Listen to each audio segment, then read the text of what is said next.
ഭാരതാംബയുമായി ബന്ധപ്പെട്ട വിവാദം തുടരുന്നു. ശിവൻകുട്ടിയുടെ ഇറങ്ങിപ്പോക്ക് കടുത്ത പ്രോട്ടോകോൾ ലംഘനമാണെന്ന ഗവർണറുടെ കത്തിന് മുഖ്യമന്ത്രി മറുപടി നൽകിയതിനു പിന്നാലെ പ്രതികരണവുമായി മന്ത്രി തന്നെ രംഗത്തെത്തി. ഗവർണറാണ് പ്രോട്ടോകോൾ ലംഘിച്ചതെന്ന് അദ്ദേഹം പറഞ്ഞു.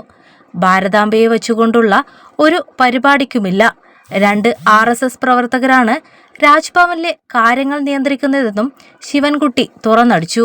ഭരണഘടനാ പ്രകാരം സംസ്ഥാനത്തിന്റെ തലവനായ തന്നെ അപമാനിച്ചെന്നായിരുന്നു രാജേന്ദ്ര അർലേക്കറുടെ വിമർശനം. എന്നാൽ ഭരണഘടന തൊട്ട് സത്യം ചെയ്ത മന്ത്രി എങ്ങനെയാണോ പെരുമാറേണ്ടത് അതാണ് ചെയ്തതെന്ന് പിണറായി മറുപടി നൽകി.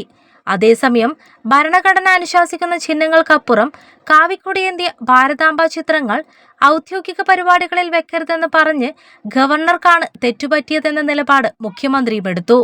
മുഖ്യമന്ത്രിയുടെ മറുപടിക്ക് വീണ്ടും രാജ്ഭവൻ കത്ത് നൽകാൻ സാധ്യതയുണ്ട്.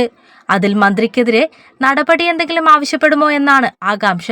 ഭാരതാംബയിൽ വിശ്വാസത്തിനപ്പുറം ഗവർണർ നൽകിയ വിശദീകരണങ്ങൾക്ക് ഭരണഘടന പരിരക്ഷയില്ലെന്ന നിലപാടിൽ ഉറച്ചു നിൽക്കുകയാണ് സർക്കാർ.